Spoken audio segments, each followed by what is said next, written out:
Молитва, как обучил ей посланник Аллаха, саллаллаху алейхи вассалям, подготовил шейх Абдуррахман Абдуль-Халик.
Хвала Аллаху, Господу миров. Мир и благословение тому, кто был ниспослан как милость для миров, нашему Господину и пророку Мухаммаду, а также его семье, сподвижникам и всем, кто последовал за ним вплоть до судного дня. О, мои братья, молитва – это самый почетный поступок человека, который больше всего приносит ему пользы, как в этой мирской жизни, так и в вечной. Всевышний Аллах постановил для верующих совершать пятикратную молитву как днем, так и ночью, и установил ее преградой между исламом и неверием. Также пророк сообщил нам про то, что это одна из основ ислама, когда сказал: ислам построен на 5 свидетельстве, что нет божества кроме Аллаха, и Мухаммад посланник Аллаха, выстаивание молитвы, выплате заката, совершение хаджа и подстав месяца Рамадан. Также пророк сказал: между человеком и неверием оставление молитвы. Договор, который между нами, это молитва, а тот, кто оставил ее, совершил неверие. Всевышний Аллах показал верующим свою заботу и внимание, установив для нас пятикратную молитву еще на небесах, сообщив об этом напрямую своему пророку.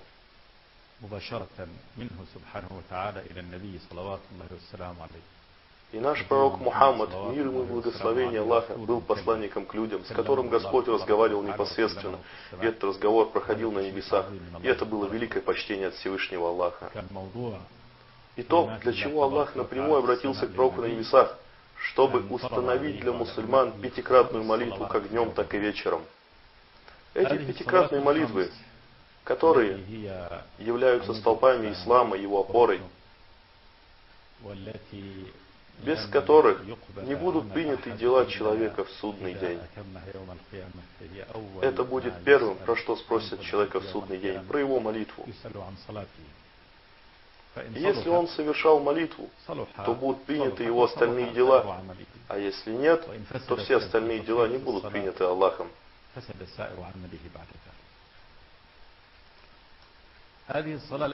И Всевышний Аллах не примет ни одну молитву, кроме той, в которой будут выполнены все ее условия. Те условия, которые Всевышний Аллах установил и которые Он обязал. И также каждый из нас до того, как начнет совершать молитву, должен ознакомиться с ними, как и с основами молитвы, как движение в ней, стояние, произношение, которые не должны быть нарушены. Тот же, кто попустительствует условиями молитвы и ее основами, то она считается недействительной. И мы приведем этому примеры. Как, например, если человек совершил молитву без омовения, то молитва считается недействительной. Ибо пророк сказал: недействительна молитва без омовения.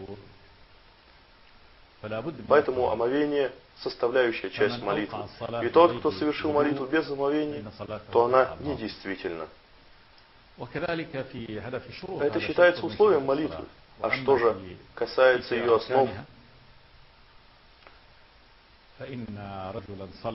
то здесь приводится хадис, что посланник Аллаха увидел молящегося человека в мечети, и когда тот закончил молитву, он повернулся, поприветствовал пророка и хотел было выйти, но пророк обратился к нему, сказав: вернись и соверши молитву, потому что ты ее не выполнил. Человек вернулся и заново совершил молитву точно так же, как и в прошлый раз.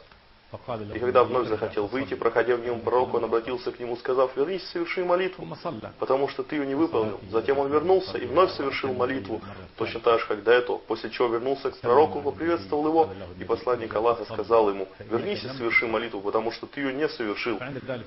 Тогда человек произнес: клянусь тем, кто послал тебя с истиной, не могу совершить ее лучше, чем сейчас, так научи меня. И посланник Аллаха произнес: когда ты поднимаешься на молитву, то произнеси такбир, после чего читай то, что тебе будет легко из Корана.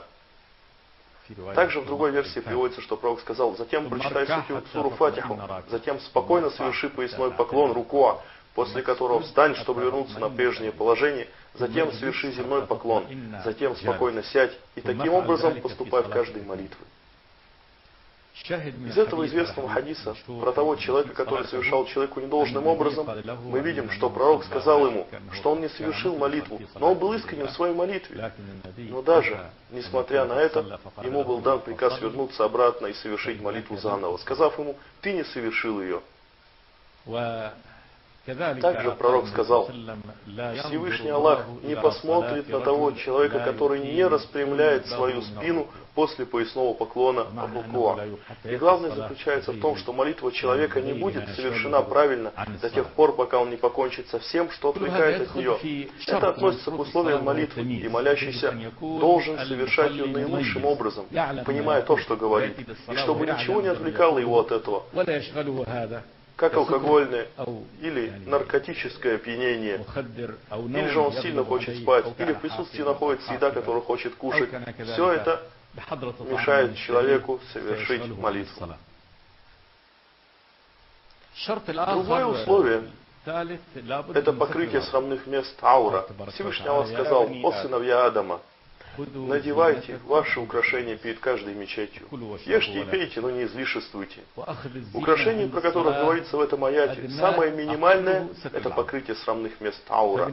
Мужчина в молитве должен закрывать все, что находится ниже пупка и до колен. Это и есть аура, которую мы должны покрывать в молитве.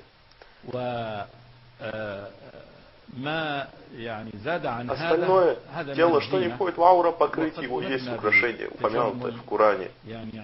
И сюда также входит украшение перед молитвой лучшими одеждами. Сам посланник Аллаха приходил на коллективные молитвы в лучшей одежде и сам приказал украшаться лучшим, что имеет человек, то есть что может себе позволить. И также пророк запретил совершать человеку молитву только в одной одежде, когда его плечи остаются открытыми.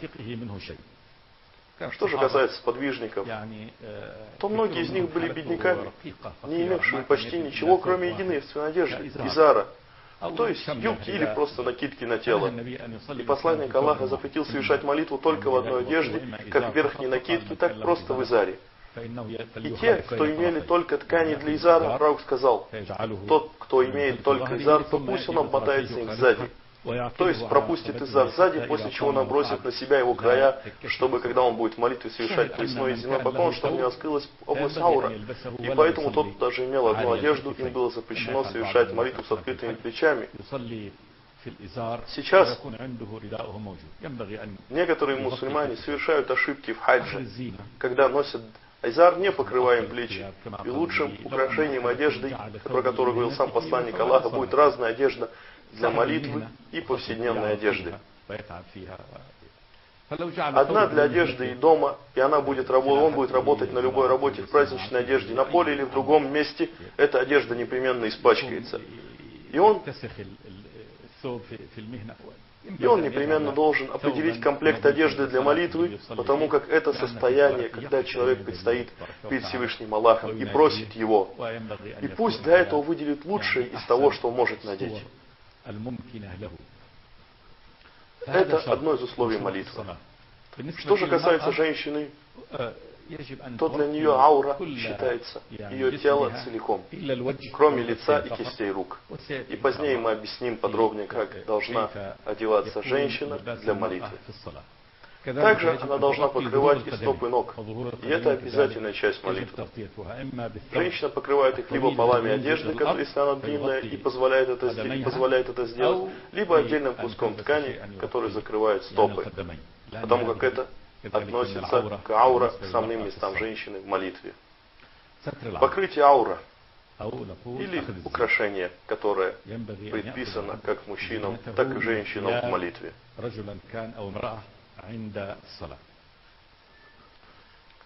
После этого идет условие очищения. Очищение тела, место для молитвы. Место для молитвы, чистоты одежды. И запретно молиться в том месте, где присутствуют нечистоты. Совершать молитву в той одежде, которая сквернена, или если нечистоты присутствуют на теле. Одно из условий молитвы – это чистота тела, чистота одежды, в которой человек будет совершать молитву, и чистота места, в котором молится человек. А посему запрещено совершать молитву в туалете, на кладбище, в направлении киблы, которого присутствует молитва.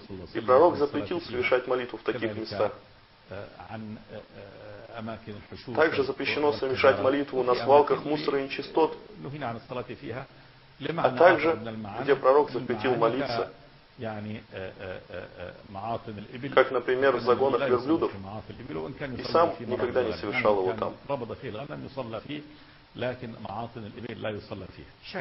И мы должны следить за тем, чтобы место для молитвы было чистым, и отстраняться от тех мест, где запрещена молитва, как середина дорог, туалет, загон для верблюдов, кладбище. Также, как мы уже говорили, необходимо очистить тело и одежду. Одним из видов очищения для молитвы является вуду, малое омовение, без которого молитва недействительна. И посланник Аллаха сказал: Аллах не примет молитву того, кто нарушил малое омовение до тех пор, пока не совершит его заново.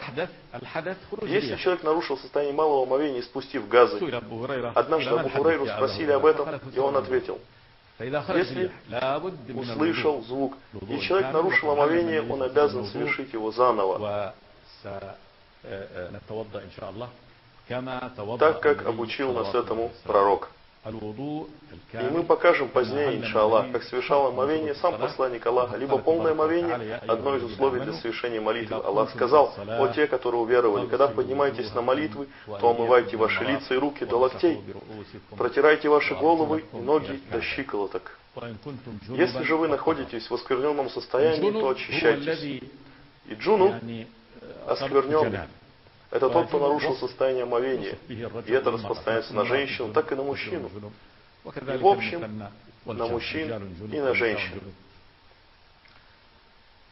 Джанаба, состояние осквернения, возникает по причине полового акта или выхода спермы, как в случае полюции. У женщин возникает из-за месячных послеродовых кровотечений полового акта. Это то, что нарушает омовение, и тот, кто впал в это состояние, обязан совершить полное омовение заново. То есть омыть тело полностью, начиная с головы и заканчивая всеми конечностями.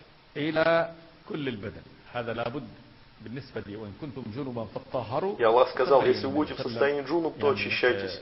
И посланник Аллаха и его жены объяснили нам, как это сделать. На его примере, как он совершал омовение.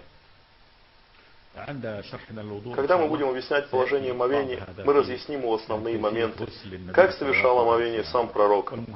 И для нас очень важно для начала объяснить положение очищения тахара, джунуб, после которого человек должен совершить полное омовение. Также малое омовение и то, что его портит. Как его совершать, и как объяснил нам посланник Аллаха от Господа миров, который сказал: «О, те, которые уверовали, когда поднимаетесь на молитву, омывайте ваши лица и руки до локтей, протирайте ваши головы и ноги до щиколоток». Также одно из необходимых условий – это наступление времени молитвы. Аллах установил для нас 5 молитв, днем и ночью. И также установил для каждой обязательной молитвы свое время, от начала и до конца. И мы непременно должны постараться сделать молитву именно в это время, то есть от начала и до конца времени, в этот промежуток. Когда же посланник Аллаха был вознесен на небеса, Всевышний Аллах сказал ему: «О Мухаммад, я установил для тебя, для твою пятикратную молитву днем и ночью». И сам посланник Аллаха был поднят на небо ночью, то есть был перенесен из Мекки после молитвы Айша к пророкам, посланникам в Аль-Кудсе, после чего был вознесен оттуда на небеса, где Аллах показал ему то, что хотел показать в этом удивительном вознесении. И Аллах сказал про это вознесение: «Хвала тому, кто перенес своего раба ночью из запретной мечети в мечеть Аль-Акса, вокруг которой мы благословили, чтобы показать ему наши знамения, ведь он слышащий и видящий». Затем произошло то, что было предопределено, установление молитвы обязанности, после чего посланник Аллаха не спустился до Аль-Акса, а оттуда был возвращен в Мекку еще до наступления утренней молитвы.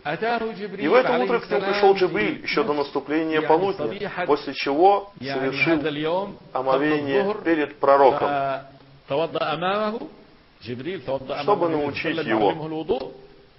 А затем они вместе совершили молитву Зухр, где Джибриль был имамом, обучая этому посланнику Аллаха.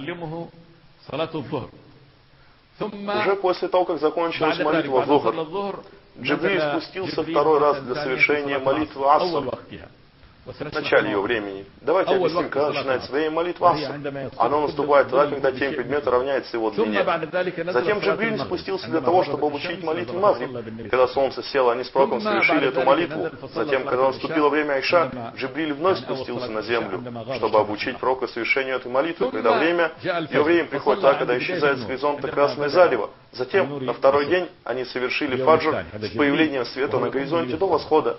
Джибриль, после чего не спустился на землю для того, чтобы учить его молитве Зухр, уже тогда, когда время близилось к концу. И в первый день он совершил эту молитву с пророком тогда, когда только наступило ее время, когда солнце отклонилось от зенита.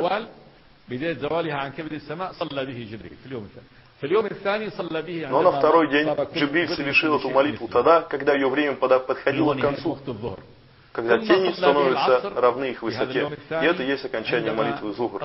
Также во второй день Джибриль совершил молитву Аср, когда тени предметов почти удлинились вдвое от их истинной высоты, а солнце клонилось к закату и начинало отсвечивать желтым. Затем, после этого, на второй день он не спустился и совершил молитву Магриб в то же самое время, которое он совершил в прошлый раз, то есть не поменяв это время и не показав, до какого времени можно совершать это ночью. Также он совершил Айша уже тогда, когда пошла первая треть ночи. Что же касательно молитвы Фаджр, Джибриль пришел на третий день и совершил тогда, когда начинало светать, когда все приобретает желтый оттенок. И сказал пророку: молитва между этими временами. И это обучение пророку посредством ангела Джибриля, который сказал: молитва между этими временами. И в этот день, когда Джибриль совершил молитву в начале времени, и день, когда он совершил ее в конце времени. И Всевышний Аллах сказал: поистине молитва установлена в определенное время.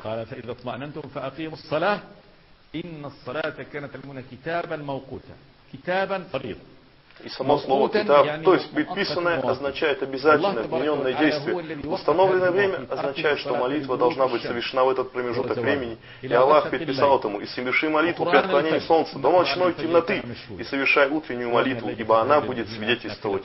И ночью совершай добровольную молитву». И сам Джибриль разъяснил посланнику Аллаха эти времена молитв примером. И пророк совершал молитву в течение всей своей жизни именно в это установленное время, так как это показал ему Джибриль, который также сообщил посланнику Аллаха, что лучшее время для молитвы – это его начало.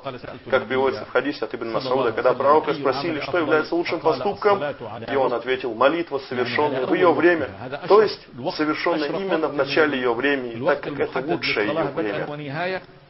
Что же касательно того времени, которое отменено для молитвы от начала до конца, в этом промежутке лучшее время – это начало. И также наступление времени очень важно. Именно тот, кто совершил молитву до наступления времени, молитва считается недействительной. Если человек совершил молитву фаджр или магриб до того, как придет их время, то это не будет засчитано. Или совершил зухр до того, как солнце отклонится от зенита, Аллах не примет от него этой молитвы. Поэтому мы непременно должны убедиться в том, что наступило время молитвы, после чего совершить молитву до того, как оно закончилось. И тот, кто будет сознательно оттягивать молитву до окончания, пока он не пройдет, он уже никогда не восстановит эту упущенную молитву. И посланник Аллаха сказал: тот, кто оставил молитву аср, все его дела будут потеряны. Также пророк сказал: тот, кто успеет на ракат асра до того, как сядет солнце, он успел на молитву аср. Если человек с намерением успеет хотя бы на один ракат молитвы до того момента, когда зайдет солнце, то считается, что он успел на аср. Но если же он опоздал даже на последний ракат, и солнце уже село, то он пропустил молитву. Если совершил намеренно, то уже не может восстановить ее. Поэтому очень важно наступление времени для того, чтобы одно из условий действительности молитвы было выполнено. И важно также не только наступление времени, но и совершение молитвы в этот период. И также недопустимо в ряде случаев совмещать между собой эти молитвы, как зухр, аср, также магриб, айша в одно время, если сошлись для этого все условия. И сам пророк показал нам пример в этом. Это допустимо тогда, когда существует сложность, или в долине Муздалифа.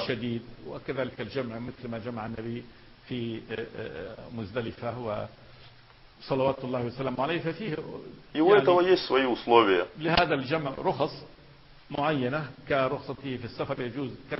И также тот, кто отправляется в путь, имеет полное право до того, как солнце сядет, совершать в этот период молитву зухр и аср. Если же отправился в путь до заката, то также совершал молитву зухр во время аср. Отсюда мы видим то, что для того, чтобы молитва была действительной, необходимо наступление ее времени.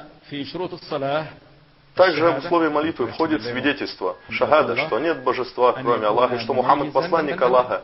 Затем он должен быть в состоянии омовения, очистившись от оскверненного состояния, как от большого, так и малого.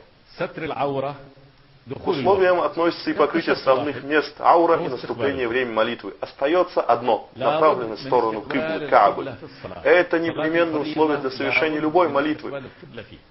Стать по направлению к Каабе.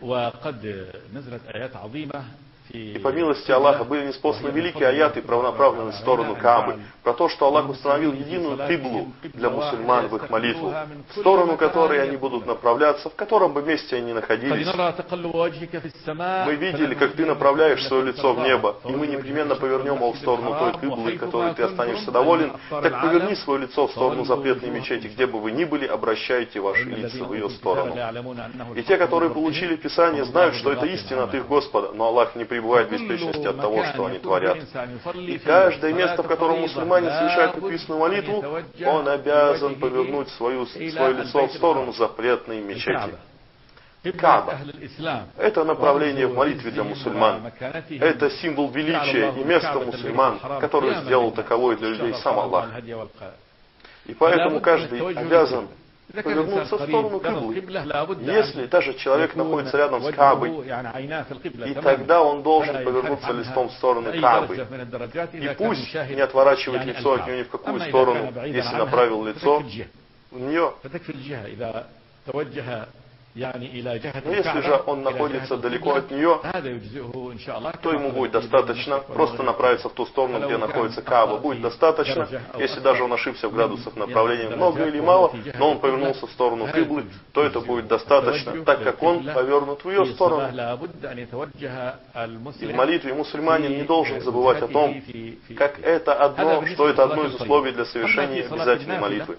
Что же касательно добровольной молитвы, которую человек читает, например, на верховом животном, как верблюд или осел, или корабль, или автомобиль,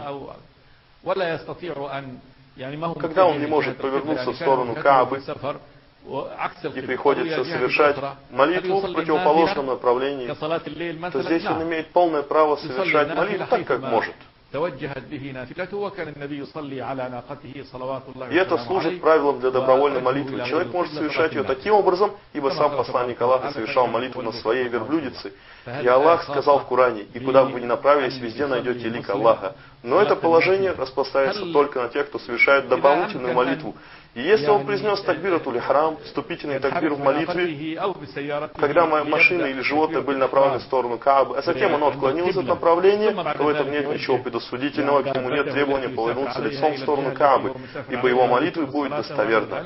Поэтому даже если он вступил в молитву, когда был обращен в сторону Каабы или был обращен, то в этом в обоих случаях нет ничего отрицательного. Поэтому еще раз вернемся к условиям. Направление в сторону Каабы, тогда, когда совершает обязательную молитву, но не в добровольной, где он имеет право повернуться в любую сторону. И это может совершить как в начале, повернувшись в сторону Каабы, так и в течение молитвы.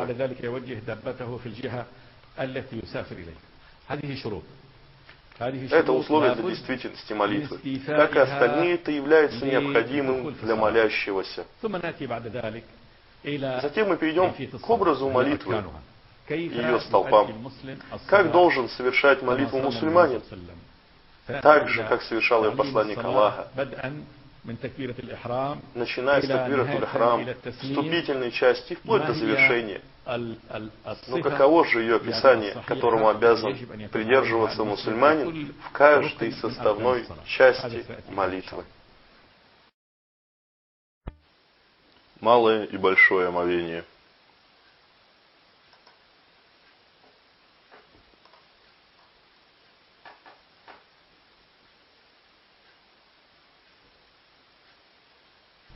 Хвала Аллаху, Господу миров. Мир и благословение тому, кто был ниспослан как милость для миров, нашему пророку Мухаммаду, его семейству, его сподвижникам, а также всем, кто последовал за ними с искренностью вплоть до судного дня. Малое омовение, как ему научил нас посланник Аллаха. Вначале мы должны знать, что он совершал малое омовение всего лишь при использовании одного мудда, пригоршни воды, и брал большое омовение, используя са воды. Этот сосуд по объему близок к мудду, который равняется пригоршни, а са равняется 4 муддам. Это то количество воды, которое использовал посланник Аллаха. В хадисе от Османа ибн Аффана передается, что пророк совершал омовение то, что он принес сосуд с водою, равным по объему мудду. Затем 3 раза омыл кисти рук. И это является обязанностью при пробуждении, когда человек просыпается после сна, чтобы он омыл руки до того, как он погрузит их в сосуд. Что же касательно омовения, то это желательное действие.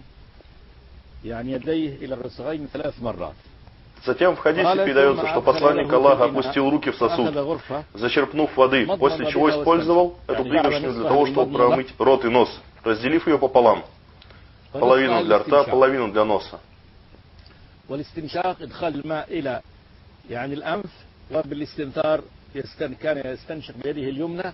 это он совершал правой рукой, а левой рукой промывал нос.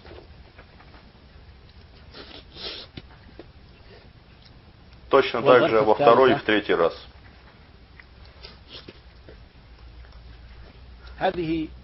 Это промывание рта и носа И то, что входит в слова Аллаха Всевышнего в Коране, где Он сказал: «О те, которые уверовали, когда поднимаетесь на молитву, омывайте ваши лица и руки до локтей». И рот, и нос входят в положение омовения лица, так как являются его частью. Затем в хадисе сказано, что после этого он взял горсть воды и омыл свое лицо, совершив это 3 раза.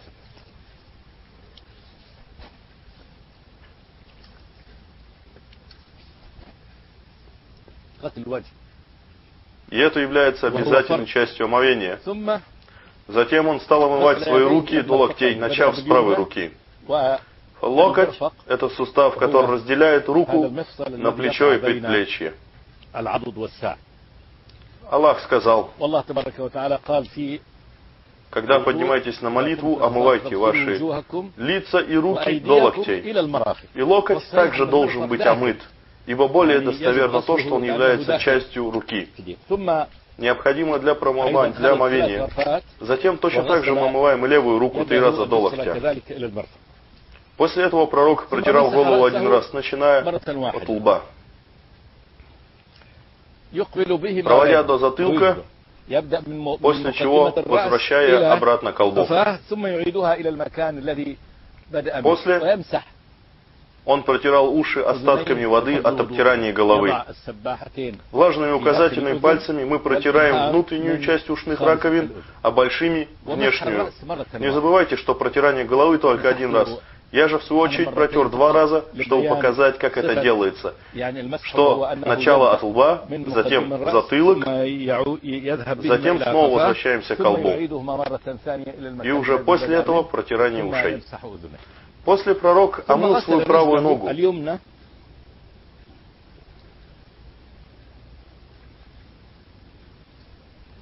До щиколоток 3 раза. После левую ногу до щиколоток точно так же 3 раза.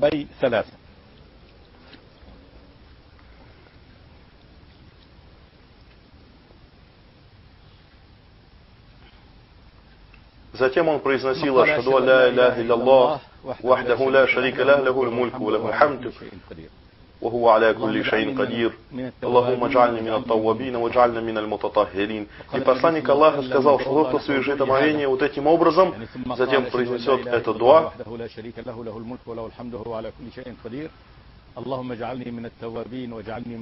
то в судный день он будет призван из всех 8 врат рая, и он сможет войти в него через те, которые он пожелает. Омовение – это великое поклонение и условие для совершения молитвы, как мы уже разъясняли это ранее. И доказательством служит аят в Коране: «О те, которые уверовали, когда поднимаетесь на молитву, то омывайте ваши лица и руки до локтей, протирайте ваши головы и омывайте ноги до щиколоток». И я прошу Аллаха, чтобы Он отнес нас к очищающимся и кающимся. Ат-таяммум.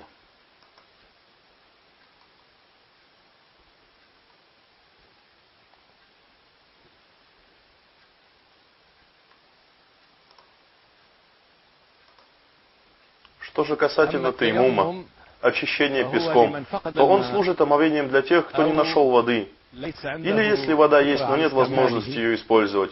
И описание таяммум, как делает посланник Аллаха, заключается в том, чтобы ударить ладонями по чистой земле. Ибо Аллах сказал в Коране: «И очищайтесь чистым песком».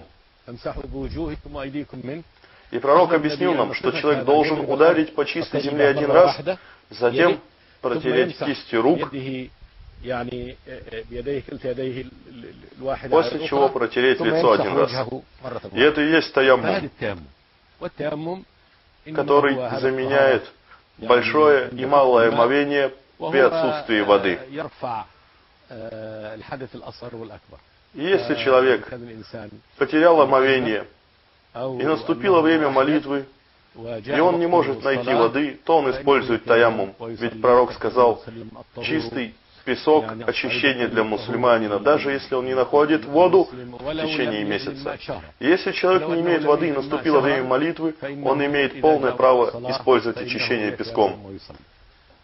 И если вы не находите воды, то очищайтесь чистым песком, как сказал Аллах, и протирайте ваши лица и руки. И этим положением Аллах защитил эту умму от трудностей. Ибо каждый может использовать чистую землю для таяммума и совершать на ней молитву. И нет предписаний на мусульманов в том, чтобы они всегда брали с собой воду для омовения и совершали омовение только ей.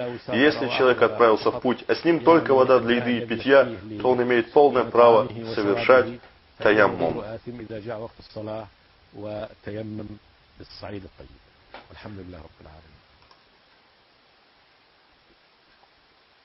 Протирание на носки.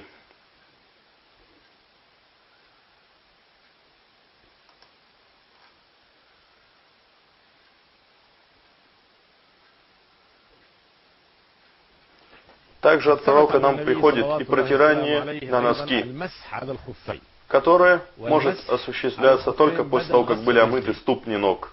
И в хадисе от Мугиры ибн Шуаба приводится, что он совершал омовение, и когда дошел до ног, собрался снять носки, но посланник Аллаха, увидев это, сказал, чтобы он не трогал их, потому что надевал их на чистые ноги, после чего протер поверх их.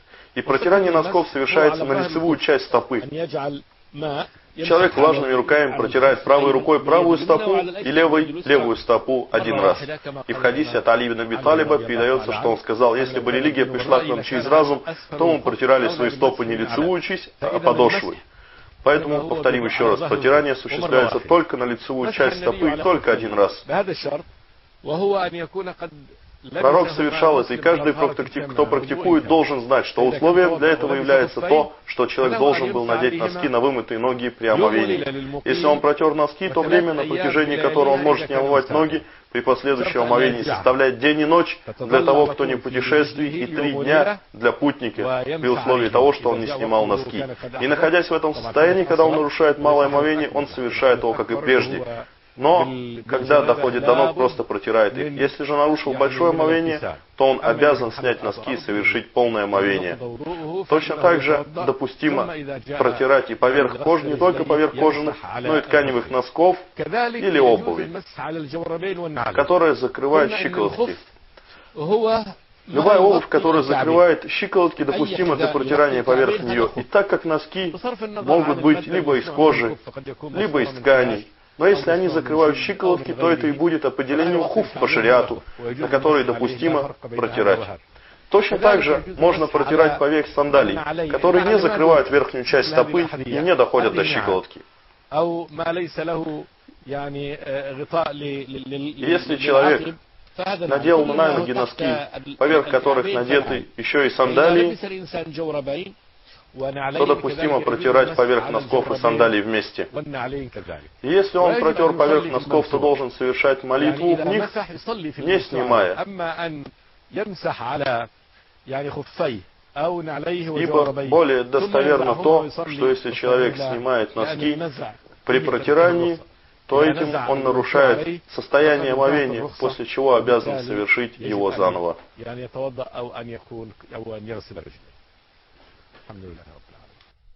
Столпы молитвы. Намерение. Первый вступительный такбир. Чтение фатихи. Поясной поклон. Поднятие после поясного поклона. Первый земной поклон. Сидение между 2 земными поклонами. Второй земной поклон. Поднятие на второй ракат. Ташахуд. Поднятие для 3-го раката. И последний салям. Что же касательно непосредственно молитвы, то она начинается со вступительного такбира. И смысл его заключается в том, что человек, совершая его, входит мысленно в молитву, отвлекаясь от всего остального. И многие вещи, которые были для него разрешены, с этого момента становятся для него запретными. Он входит в поклонение Аллаху и обязан отвлечься от всего остального.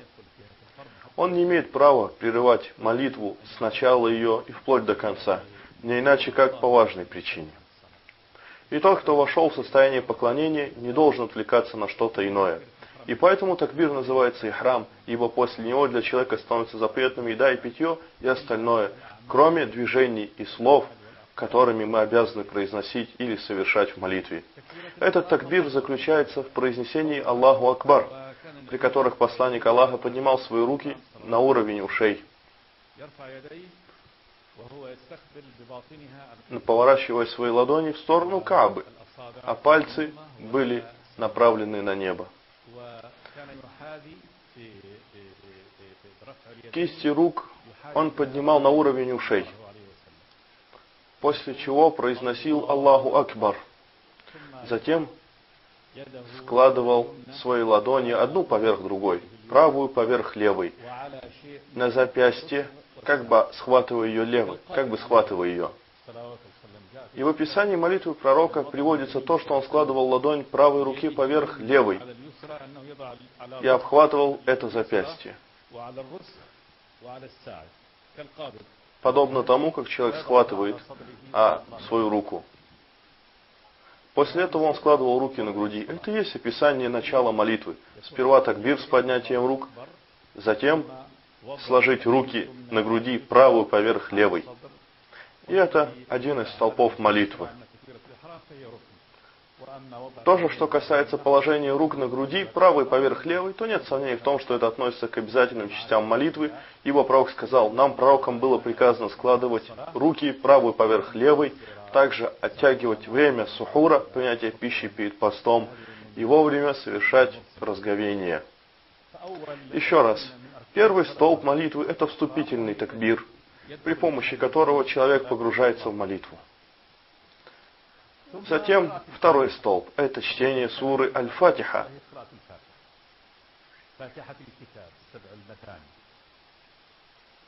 Но до нее произносится также дуа истифтах, который не является столпом молитвы, но желательным действием, которое совершал посланник Аллаха. Он произносил его перед чтением Фатихи, оставляя промежуток до вступительного такбира, после вступительного такбира до начала Фатихи. И в хадисе от Абу Хурайры приводится, что он обратился к пророку, сказав, «Я заклинаю тебя отцом и матерью, о посланник Аллаха, я вижу, что ты молчишь промежуток между такбиром и Фатихой, что ты говоришь?» И пророк сказал, اللهم نقني من خطاياي كما ينقى الثوب الأبيض من الدنس اللهم اغسلني من خطاياي بالماء والثلج والبرد. Этим дуа посланник Аллаха начинал свою молитву после вступительного такбира. Также посланник Аллаха иногда произносил это дуа.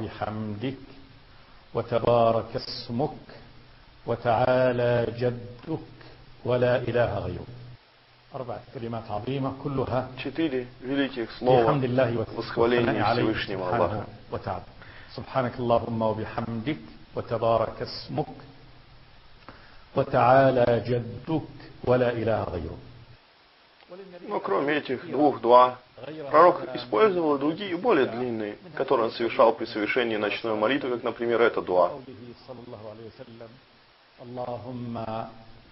لك الحمد أنت نور السماوات والأرض ومن فيهن ولك الحمد أنت قيام السماوات والأرض ومن فيهن ولك الحمد أنت خالق السماوات والأرض ومن فيهن اللهم أنت الحق ولقاؤك حق والجنة حق والنار حق ووعدك حق اللهم لك أسلمت وبك آمنت وعليك توكلت وإليك أنبت فاغفر لي ما أسررت وما أعلنت وما قدمت وما أخرت أنت المقدم وأنت المؤخر لا إله إلا أنت.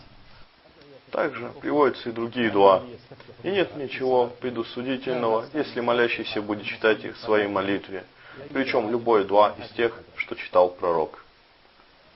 После этого необходимо произнести истиаза, защиту Аллаха от шайтана.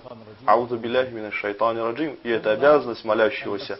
После этого произнести бисмилляхи рахмани рахим. Но посланник Аллаха произносил это про себя. Дуа истифтах, истиаза и бисмилля. Все это пророк произносил про себя.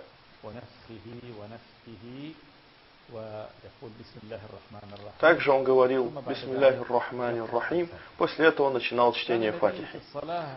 Когда же он совершал молитвы, как фаджр, магриб или айша, он начинал чтение вслух с того, что произносил «Альхамдулиллахи Раббил Аламин».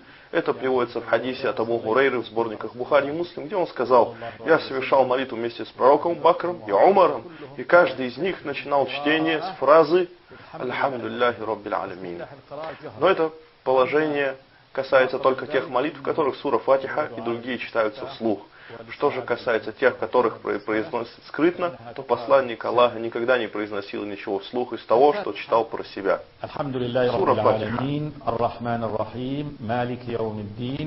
إياك نعبد وإياك نستعين اهدنا الصراط المستقيم صراط الذين أنعمت عليهم غير المغضوب عليهم ولا الضالين. Чтение этой суры – столб молитвы.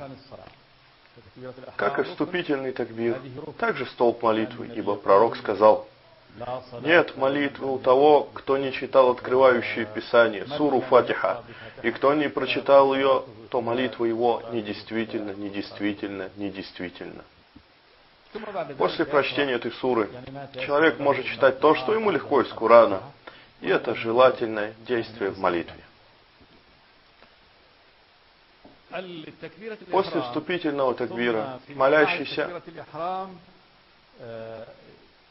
должен смотреть на место своего земного поклона, саджда. То есть, когда он читает и когда стоит в молитве, он не имеет права смотреть перед собою и тем более по бокам, а только на место своего земного поклона. И в этот момент он читает либо вступительный дуа, либо фатиху, либо дополнительные суры из Корана.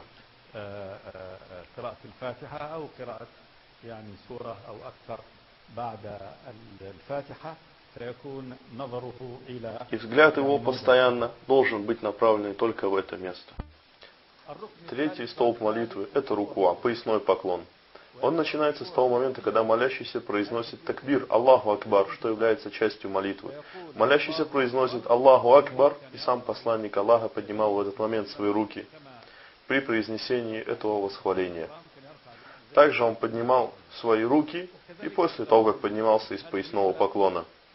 И это три места в молитве, когда пророк поднимал свои руки. То есть в первом вступительном такбире, до поясного поклона рукуа и после него. Также он поднимал руки, когда поднимался на третий ракат.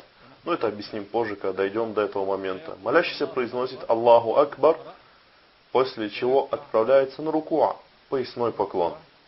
Обязательной частью этого поясного поклона является то, что голова и спина должны быть на одной линии, горизонтально. Молящийся не должен смотреть в другие стороны, как, например, вперед, и не опускать свою голову вот так. Голова должна находиться на одной линии со спиной, вот так.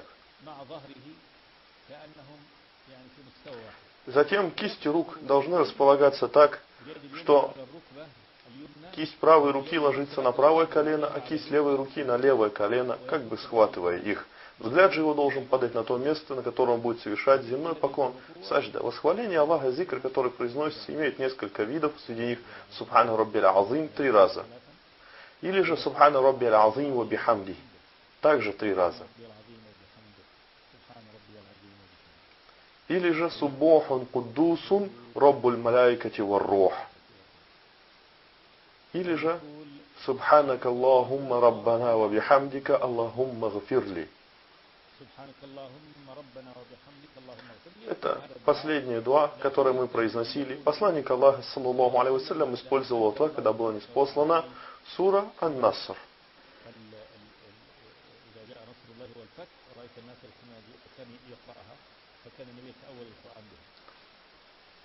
Затем, четвертое условие для молитвы – это выпрямление после поясного поклона. Когда молящийся начинает совершение руку, он распрямляется, произнеся «Сами Аллаху лиман хамида», после этого возвращает руки на свою грудь. Мы говорили о том, что в руку молящийся произносит «Раббана ва лакаль хамд», Аллахумма гфирли. И от Аиши передается, что пророк сказал: нам было запрещено читать Коран в рукуа, а также после поднятия, а также в поднятии после него.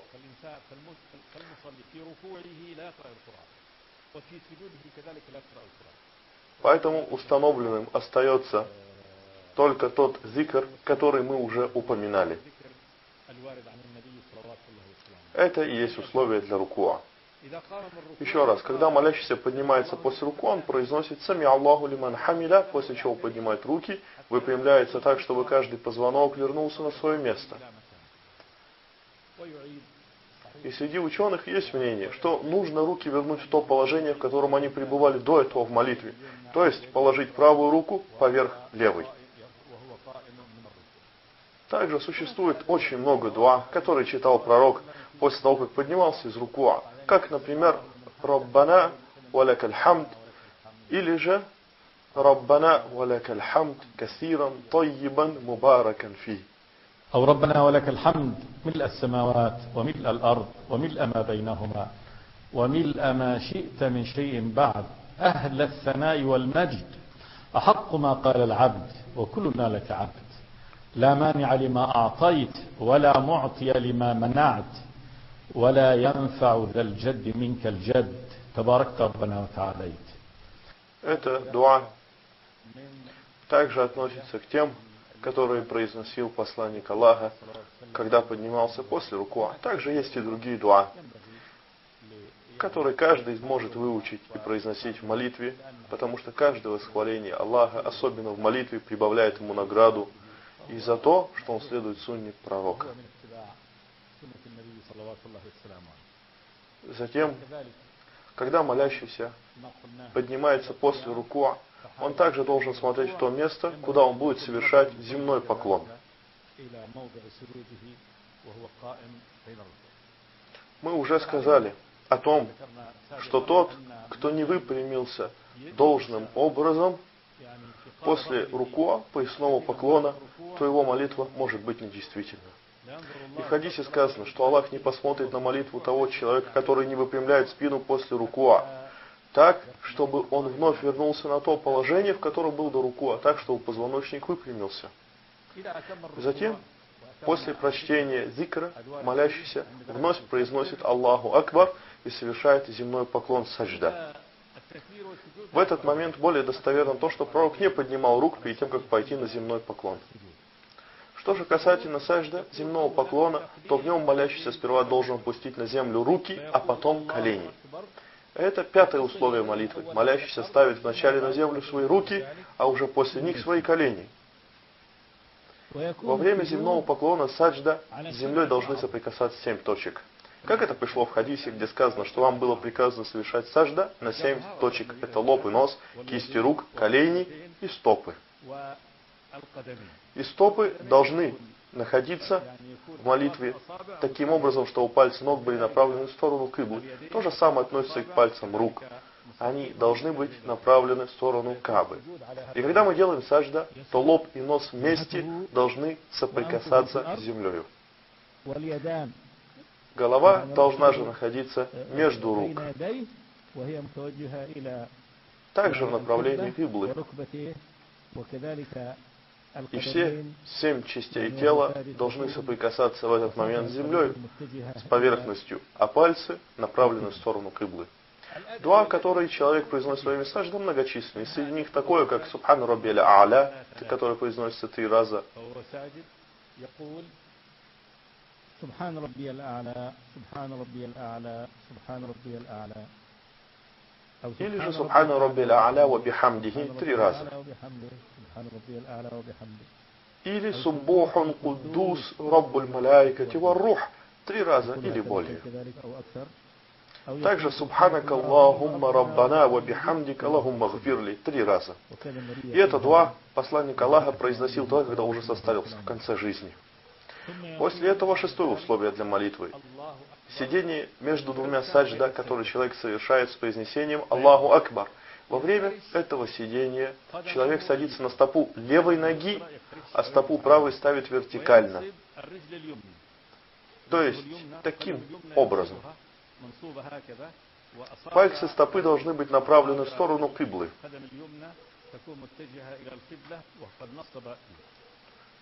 Что же касательно положения кистей рук, то они ложатся на колени в этом сидении. Левая кисть на левое колено, как бы схватывая его, а кисть правой руки на правое колено. В этом сидении также есть свои дуа, как «Робби гфирли, вархамни, ваджбурни, ваафини, ваафу анни, варфани, варзукни».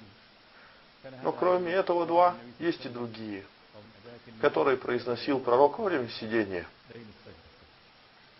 Еще раз, после того, как человек совершил саджда, он произносит Аллаху Акбар, после этого садится и читает дуа. И это сидение относится к частям молитвы, ибо пророк сказал: тот, кто совершал молитву недолжным образом человеку, затем спокойно соверши саджда, после чего спокойно сядь. И тот, кто совершает саджда, не должен делать его таким образом, поднимаясь, сказать Аллаху Акбар, и после этого, не садясь, вновь идти на второй саджда. То есть это недопустимо. Почему? Потому что он совершил это не со спокойствием, и он обязан после поднятия саджда спокойно сесть, распрямившись. И только после этого может совершать второй саджда, второй земной поклон. Следующее, седьмое условие, это совершение второго земного поклона саджда. И в каждой молитве есть минимум один поясной поклон рукой, два саджда, кроме молитвы при солнечном затмении, в котором совершаются оба раза. После этого пророк садился между саджда, произносил Аллаху Акбар, также поднимал руки, но иногда не делал этого. После этого он вновь возвращался в земной поклон, так же, как и до этого, так же, как и в первый раз. Затем восхвалял Аллаха и читал те же дуа, что и в предыдущем случае, самым минимальным из которых было «Субхана Рабби аль-А'ля» 3 раза.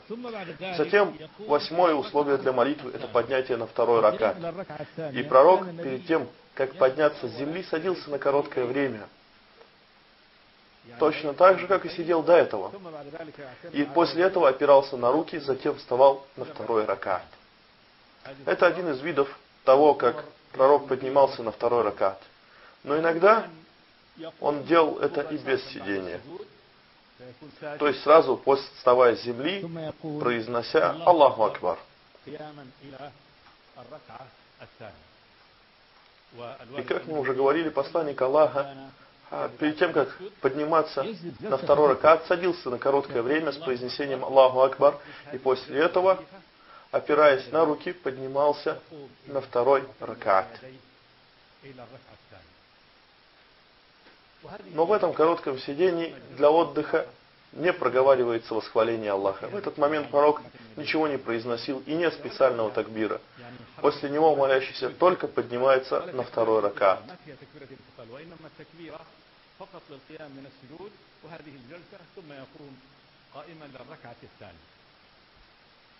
Второй ракат ничем не отличается от первого. Такбир, чтение суры Аль-Фатиха, затем рукуа, затем поднятие и выпрямление спины, после него затем 2 саджда земных поклонов. После этого молящийся вступает в 9-е условие молитвы – ташахуд. В молитве фаджр и в любой добровольной молитве из 2 ракатов это будет первый и последний ташахуд. Но что же касательно молитв иша или магриб, то в них это будет первым или срединным ташахудом, после которого молящийся поднимается на 3-й ракат. Как нужно садиться в этот момент? Точно так же, как и садится человек между 2 саджда.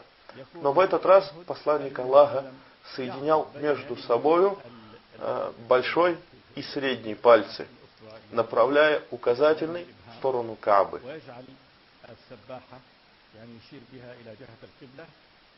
После чего читал 2 ташахуда. تحيات لله والصلوات والطيبات السلام عليك أيها النبي ورحمة الله وبركاته السلام علينا وعلى عباد الله الصالحين أشهد أن لا إله إلا الله وأشهد أن محمدا عبده ورسوله اللهم صل على محمد. Это читается в первом ташахуде. И есть ташахуд вместе с салаватом, молитвой за пророка, но в первом ташахуде можно прочитать 2 тахият без молитвы за пророка.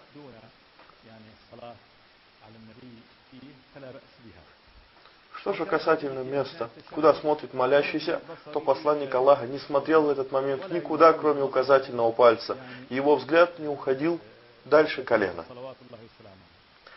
В этот момент молящийся не имеет права смотреть в другую сторону, ибо пророк не смотрел никуда далее своего пальца, которым он двигал во время ташахуда.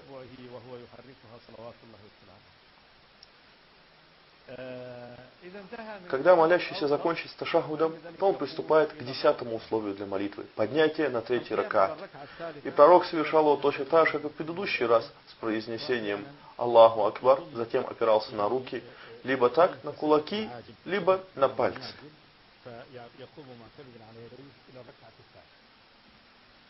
Когда же молящийся поднялся на 3-й ракат, он произносит Аллаху Акбар, после чего поднимает руки на уровень плеч, как приводится это в хадисе пророка от Ибн Умара, который привели Бухари и Муслим.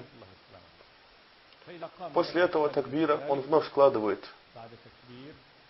руки на груди и читает суру Аль-Фатиха. И это непременная часть молитвы. Ибо Фатиху непременно надо прочитать в каждом ракате молитвы. После этого он вновь совершает все то, что мы уже рассматривали в первом ракате.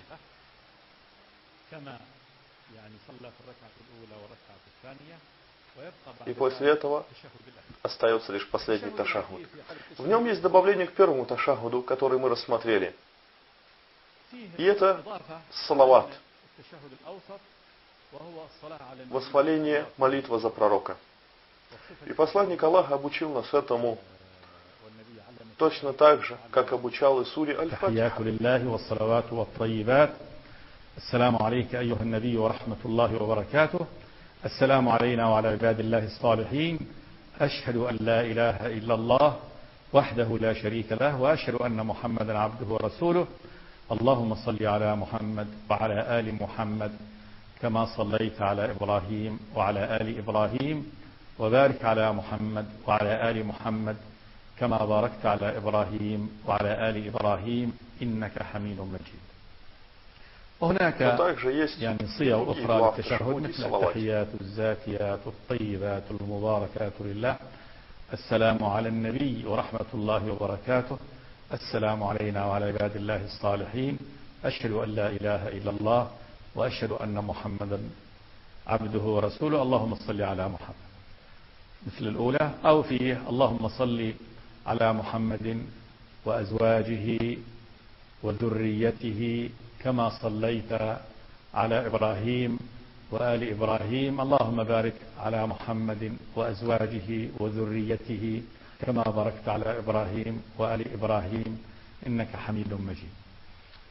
Любое из приведенных дуа в молитве за пророка, его жен и семейство, все это приводится в достоверной и благой сунне.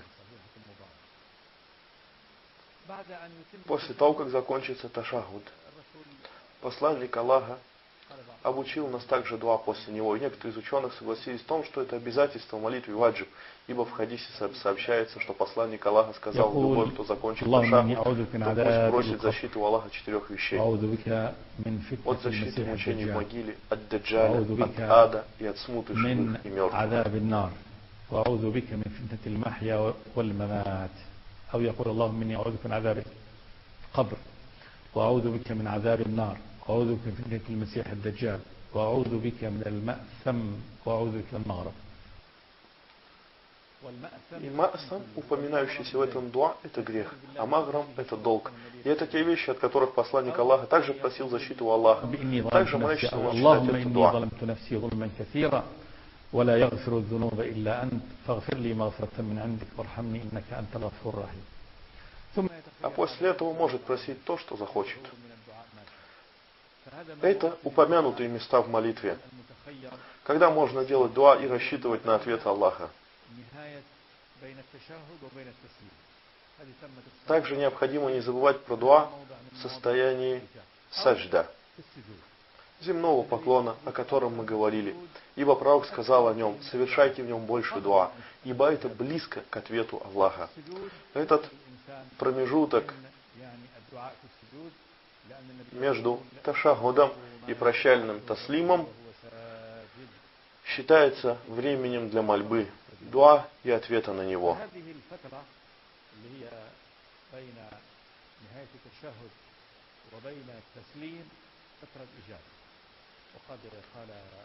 И в хадисе от Абу Бакра приводится, что он сказал: о посланник Аллаха, обучи меня тому дуа, с которым я могу обращаться к Аллаху в молитве. И он сказал: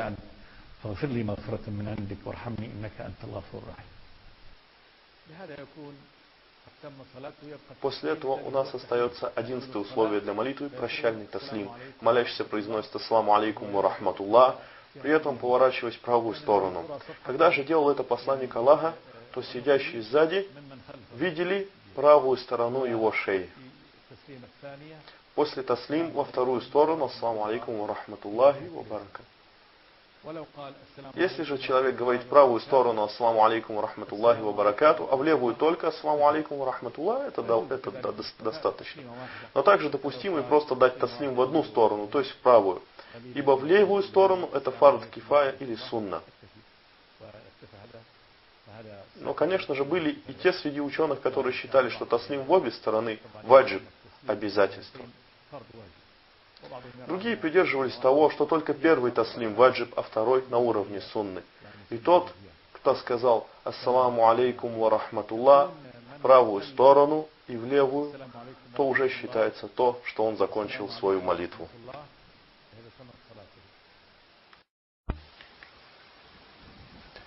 Молитва двух человек.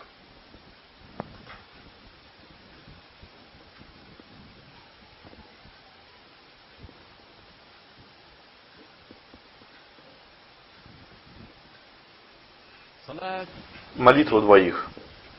Молитва, которая совершается вдвоем, это уже коллективная молитва джаматом.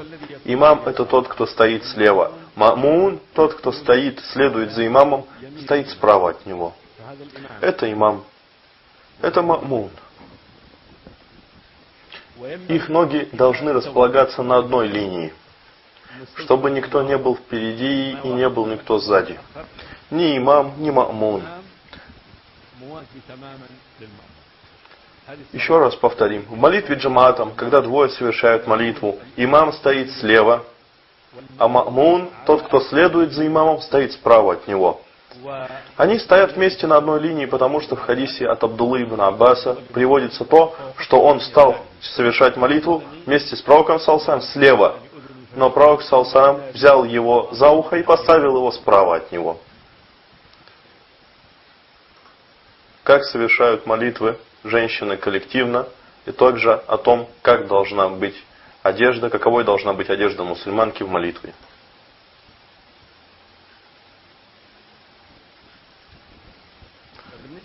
Что же касательно женщин, то они совершают коллективную молитву джамаатом, и женщина-имам стоит в середине ряда между остальными. В хадисе от Аиши, матери правоверных, передается, что они совершали молитву джамаатом, женщинами, и имам среди женщин стояла посреди ряда. Женщина никогда не становится впереди ряда, как это в молитве мужчин, у которых имам стоит впереди остальных, а остальные позади него. Но у женщин имам стоит только посредине ряда. Теперь перейдем к одежде мусульманки в молитве. И это примерно то, что мы видим сейчас, этот пример. Условием является то, что она должна покрывать все тело женщины, вплоть до ступней ног, которые она может покрывать носками, но главное так, чтобы она были покрыты либо носками, либо длинной одеждой. И также женщине запрещается совершать молитву в никабе, покрывающем ее лицо. То есть таким образом, чтобы оставались открытыми только глаза. Ее обязанностью остается открытие лица и рук в молитве. Молитва больного.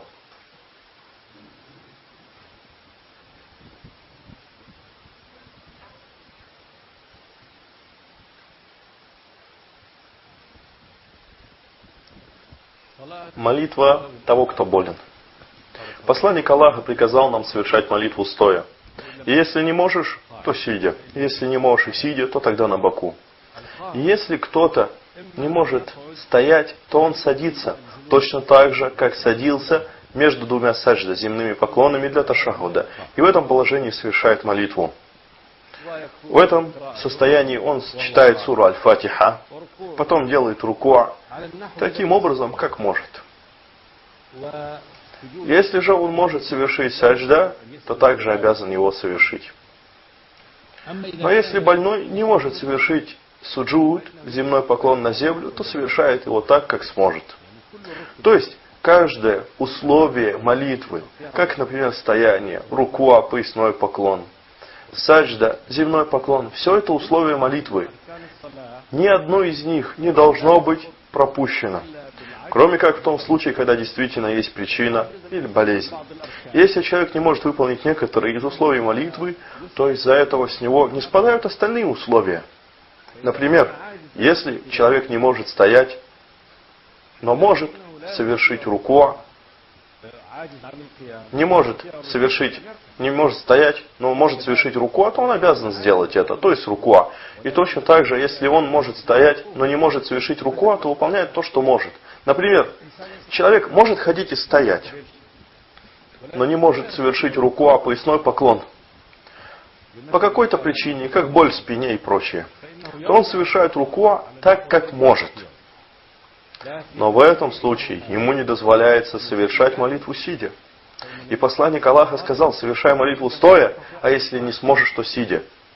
И если человек может стоять на молитве, то на нем лежит обязанность совершать молитву стоя. А тот, кто может совершать рукуа, делает его так, как сможет стоя. А если не может совершить рукуа, но может совершить саджда, что зачастую происходит с теми, у кого боли в спине, то он обязан совершить саджда в его полном виде. То есть в полном виде, в котором он совершает обычно. И тот, кто не может совершить молитву стоя,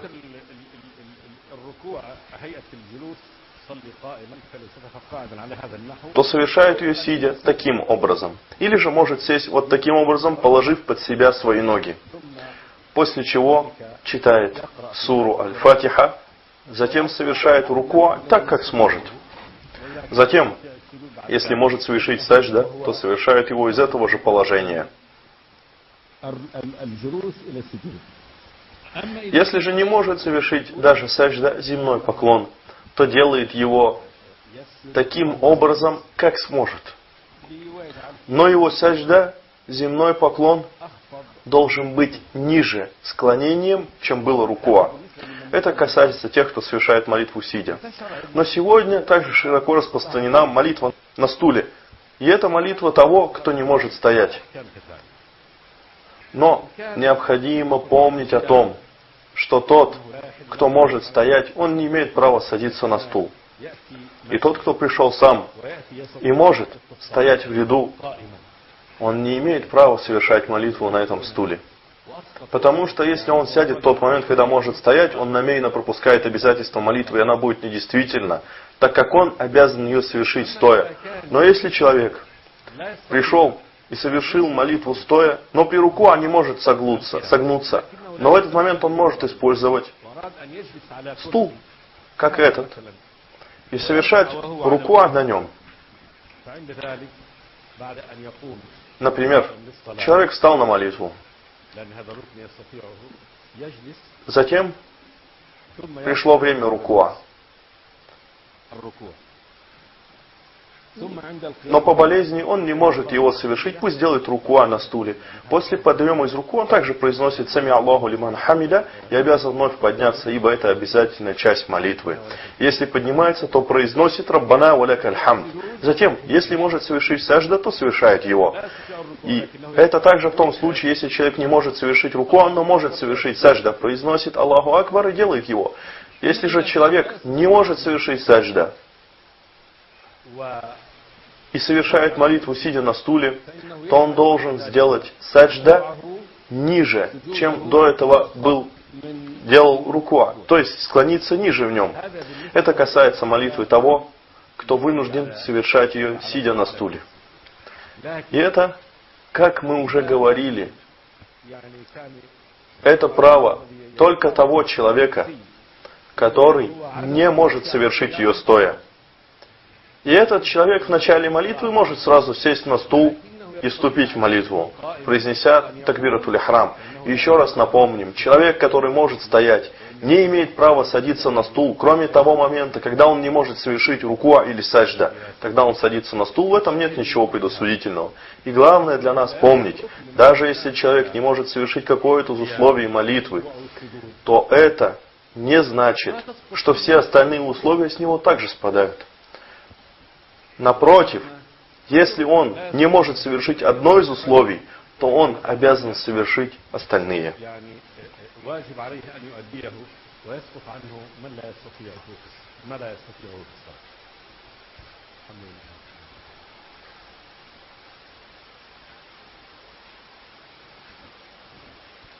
Молитва опоздавшего.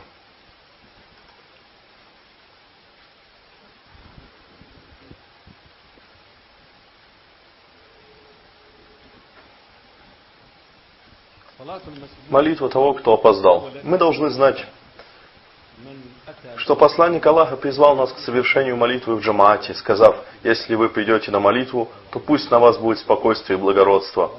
И пусть не приходят на молитву бегом. Поэтому человек не должен бежать на молитву, а спокойно прийти.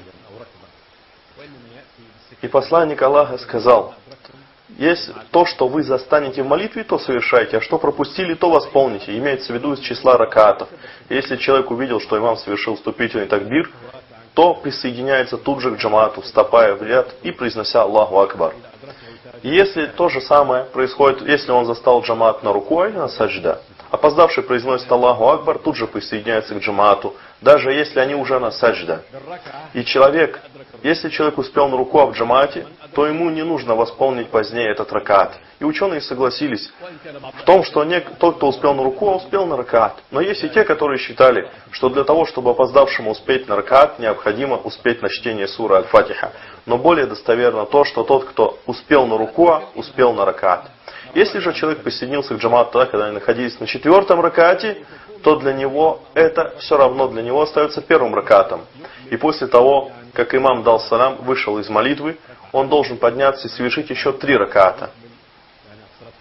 Если молитва была из 4 ракатов, или же если из 2, или из 3. Еще раз повторим. Опоздавший после окончания молитвы поднимается и совершает то количество ракатов, которое пропустил, даже если он присоединился на 3-м или на 2-м ракате, то он после окончания совершает то количество, которое пропустил.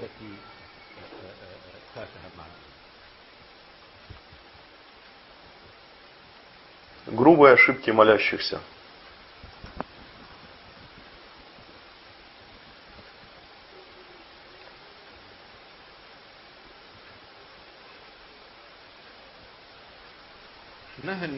Посланник Аллаха запретил в молитве ряд действий, которые схожи с повадками животных. И одним из них пророк запретил опускаться на землю для саджда, так как опускается верблюд. Также он запретил совершать молитву, как клюет петух или как ворон. Как ворон, сравнение с петухом в руку, а сравнение с вороном в саджда. Также пришел запрет, чтобы оборачиваться, как оборачивается лиса. Класть локти на землю во время суджуда земного поклона и сидеть так, как садится собака. Касательно саджда, посланник Аллаха сказал: если кто-то из вас совершает суджуд, земной поклон, то пусть не совершает его подобно верблюду, то есть ставить свои руки на землю раньше колен. И если человек в молитве поставит вначале свои руки на землю, а потом колени, то он не уподобится верблюду. Почему? Потому что верблюд ставит сперва колени на землю, а потом локти. Давайте посмотрим на это своими глазами, как сядет верблюд.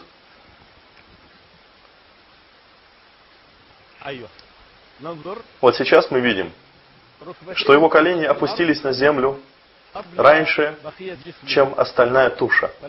И если человек будет опускаться на саджда вот так, ставя сперва колени на землю, а потом руки, то он будет походить на верблюда. Но если он поставит на землю сперва руки, а потом уже колени, то он не уподобится верблюду.